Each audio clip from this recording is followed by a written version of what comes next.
Welcome to the Inc. Productivity Tip of the Day. Today's tip: 3 key strategies to leading your team the right way.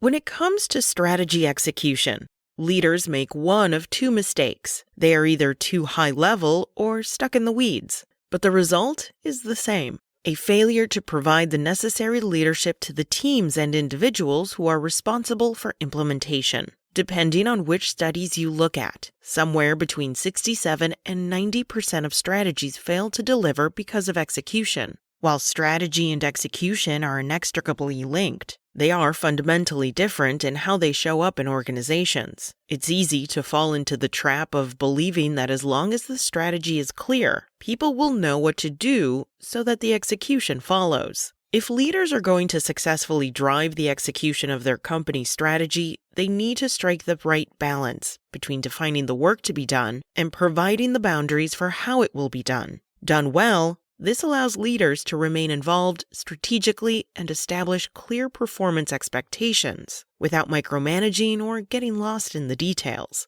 In The Growth Leader, Wall Street Journal best-selling author Scott K. Edinger shares a few key elements to lead your team to execute strategy the right way. 1. Don't get caught up in perfection.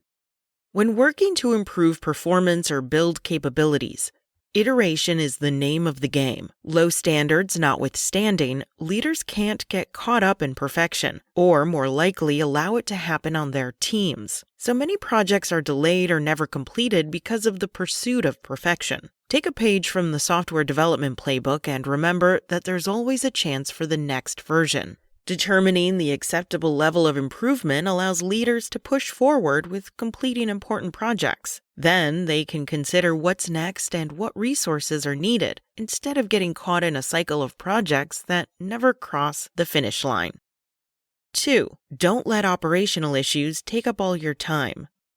It can be exhausting dealing with the day-to-day tasks that come with running a business. For some leaders, it becomes so overwhelming that they find it difficult to improve and acquire what they need to achieve growth. There is a sense that the decks need to be cleared before they can take on these more strategic efforts. But the opposite is true. Those strategic efforts are what's needed to keep the ship afloat. Clean decks on a sinking ship do no one any good. Edinger has some advice for leaders being consumed by operational minutia. For starters, carve out time each day, even if it's a 60 to 90-minute chunk, to work on strategy execution issues. That may include clarifying the objectives of a project or establishing a shared definition of success. Or it may involve working through time frames for progress measures, resource allocation, or other strategic topics. But they won't likely get these things done in between emails and meetings. And just as important, make sure to allow time for a brain break before shifting gears.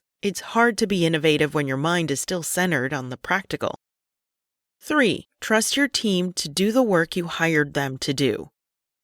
According to Edinger, the essence of micromanagement is thinking you are the only person who can perform a task. More often, this attitude is a matter of leaders being unwilling to give up their involvement in something important to them, or unwilling to give up the reward or recognition they receive for that involvement. Leaders will never get their team to level up if they are doing the work for them. It's important for leaders to shift their mindset from managing tasks to leading for results. It frees them up to spend more time on the strategic work only they can do, and shows they trust in their team. That trust breeds confidence, which leads to more productive action. In addition, make sure to recruit the kind of talent that's advantageous to the team. And don't be afraid to move personnel around to roles they end up being a better fit for, according to Edinger. Despite the strong urge to do so, leaders can't be everywhere, and usually don't even have the skills to do everything. So it's crucial to hire the people who do and position them for maximum impact. There is rarely one culprit when it comes to the hindrances leaders face in the execution of strategy. More often, several of these factors collude to thwart or at least slow your efforts. You may have experienced others not indexed here as well, but this list is instructive in creating an approach to focusing and driving your strategy execution efforts. That's it from Inc. This article was written by Marcel Schwantes. You can find more articles from Marcel and other thought leaders at Inc.com. Check back weekday mornings for more tips from Inc.